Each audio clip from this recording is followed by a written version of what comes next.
How you doing, YouTube? Mountain Massive Beer Reviews back with yet another review, buddy. And we're doing a little poll action, courtesy of Hitter Bradley. Yes. How's it going? Yes, Brad brought some beers, and he said, let's drink them. And I said, sure, dude. I'll do it. So, yeah. He has work tomorrow, but he was like, you know what, for you, I'll drink. I'll make an exception. No, he was supposed to come over yesterday, and he flaked, so... work gets in the way. Work does get in the way. Especially when you work for a monster. Yes, we won't talk about that. We're doing a Goliat from TO ØL. I don't know how to... I say TO ØL. How do you say it? TO ØL. TO ØL. I don't know. He's probably saying it right. Am I saying it right? I don't fucking care. You want one? It's the T and an O, and then it's the O with the slash, and an L. I don't know. Whatever. It's beer. This is my second TO ØL review. I did their Liquid Confidence, which I fucking loved. But I also had a beer from them. This is probably my fourth or fifth TO ØL beer. Before that, I had their beer, I believe it was called Mine is Bigger Than Yours, and I really didn't like it. So hopefully this one is more like the former and not the latter. As far as what it says on the bottle, it says Goliat. Imperial Stout brewed with coffee. Done! End of story! That's one of the reasons why I like the brewery so much. It's a big red label with lettering on it. There's nothing else on the label. There's a sticker on the back, but that's because it's sold in America, and they have to put all this shit on here, so that's actually like Shelton Brothers. I think this gets sent here, and then Shelton Brothers puts the sticker on there. So even then there's like, hey... We have to recase everything. Here's a 10.1% alcohol Imperial Stout brewed with coffee. Drink it. Weird thing is, green bottle, though. You don't see green bottles all the time. And the other thing we said off camera, before the edit, you could kill somebody with that bottle. This bottle, it looks like kind of like a miniature kind of 750 or even like a bomber. It's only 12.7 ounces. Yeah. So this is like a normal like. Yeah.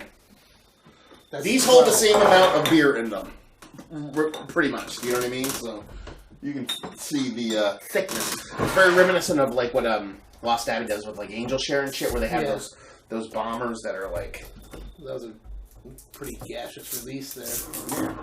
Doesn't suck. So let's see. Again, this survived a plane trip. Oh, in luggage from Chicago. Oh my God, there's a lot of carbonation going on. Yep. I poured mine pretty fucking heavily, so hopefully I can get yours a little bit more sensible. And pour. Let's stop there. And let's see what we got going on here. Like I said, I threw mine in there, so I got a bit more of a head, but at the same time, this one I went real gentle. Super creamy, as you see it kind of defying gravity there. Yeah. Nice, pretty compact bubbles. Mine's a little bit bigger, but again, like I said, I threw mine in there. But yeah, I mean, nice dark tan. It's dark. Even on the pour, you weren't really getting much in there. Yeah, the head's what I like my coffee to look like. So, being that it's brewed with coffee, hopefully that is a sign of good things to come. Yes. A little sweetness on that. A lot of roast. I'm getting a little bit of coffee. I'm getting a little bit of roasted malt. You know what I mean? But it's not huge. I thought it would be a little bit bigger. A little bit of chocolate even there. But it smells like a nice roasted malt coffee brewed, or beer brewed with coffee. Now the issue with this, from what I understand, if I'm not mistaken, because I haven't looked at the bottle in a while, there's no marking whatsoever of when this was produced or made or whatever. And I got it in Chicago at a bottle shop, so who knows how long they had it. Yeah. You know, and that was a month ago. So there's a lot of things going on. It's age undetermined. Yeah, so take that with a grain of salt. So some of the coffee might be off of it by now. Yeah. You don't know. Yeah, so let's just dive in and see what she's got. Yep. Cheers. Cheers.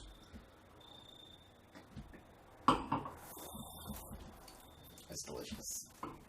It is. It's very nice, actually. That's delicious. Is there a ton of coffee? No. I'm probably getting more chocolate than coffee, to be perfectly honest with you. Yeah, I'm getting a little bit of like the coffee roast at the end, but it is more of a chocolatey malt, not like just straight up chocolate, but more of the chocolate malt sweetness in the front, and then you get that little bit of bitter coffee on the end. Again, like I said, I think it might do something with age. Maybe if it's a little old, it might be losing its coffee at this point, but it's not bad. It's still coffee. Yeah, and it's fucking delicious. It's somewhere between like an Imperial Stout and a milk stout for me. It almost tastes like it has like a kind of like a lactosey element to it, where it has a little bit of that kind of like milk stoutiness. Yeah. It's really good. Nice roasty, toasty malt that just stops from being bitter. Like, there's a bitterness there, but it's not too bad. I don't think it's from the coffee. I think it's from the roasted malt. You get a little bit of coffee in there, a decent amount of chocolate, and really nice beer. Yeah, and I honestly, it might be one of the lightest bodied Imperial stouts I've had. Because, I mean, Imperials tend to be a little bit heavier and a lot more roast. You know, like a whole lot of body to them. Like you said, this has a little bit of a milk stout. And that's kind of one of the reasons why I'm getting, because there's like a fluffy creaminess to it that it's like almost like the beer is very reminiscent of drinking a head. It's got that really effervescence to it. Like in my mind, and this is like preconceived notions. When I go into an Imperial stout, like in the back of my mind, like I know there's just so many out there. But the one that's like my gauge in my mind is Old Rasputin. Like, for some reason, it's just there.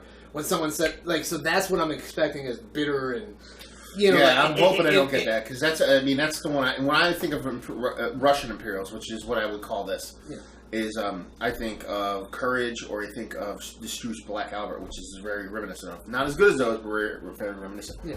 Old Rasputin's like hot bomb.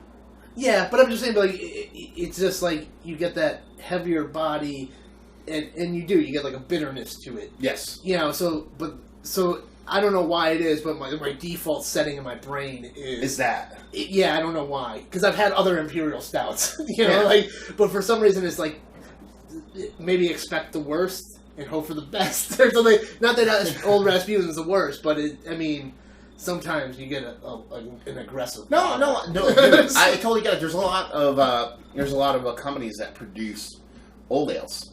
Yeah. What the first thing that pops in my head when I say old ale is fucking Thomas Hardy. So every old ale I open, I go, hope this tastes like fucking Thomas Hardy.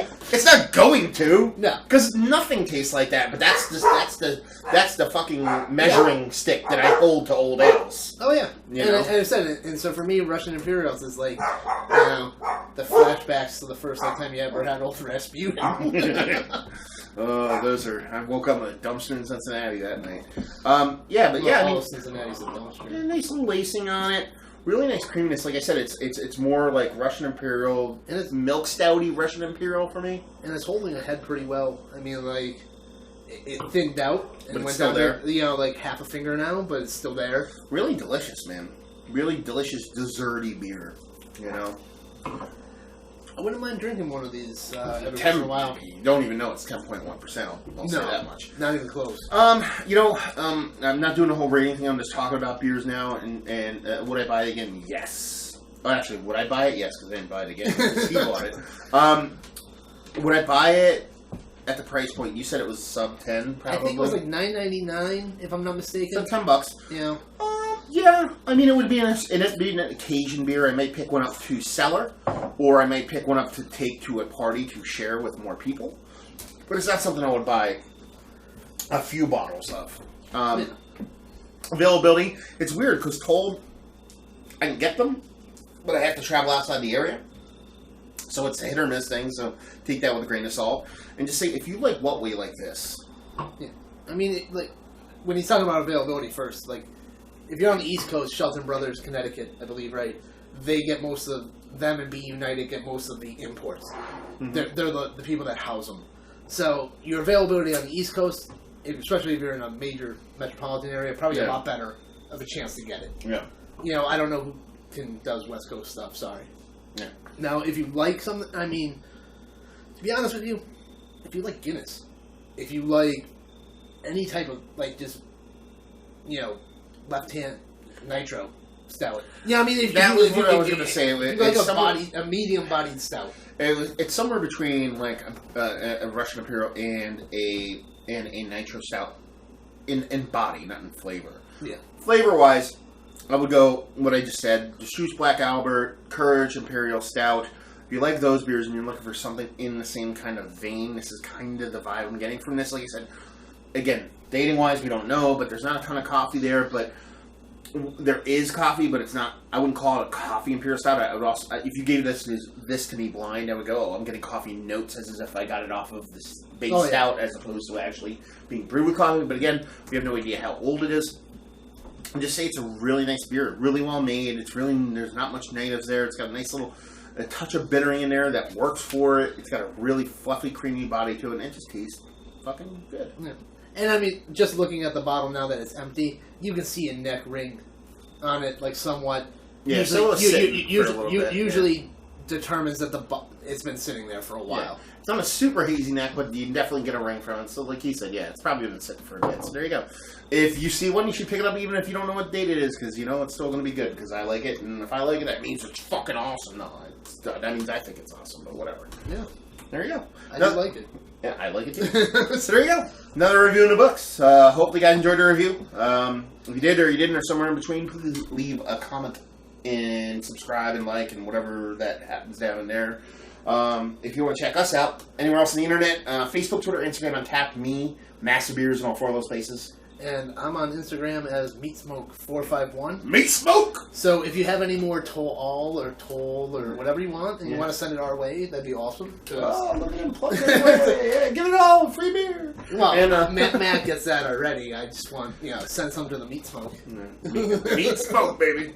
So yeah, hopefully you guys enjoyed the review. Hopefully enjoying a nice year to be determined coffee Imperial Stout. And yeah, hope to see you next time. Cheers.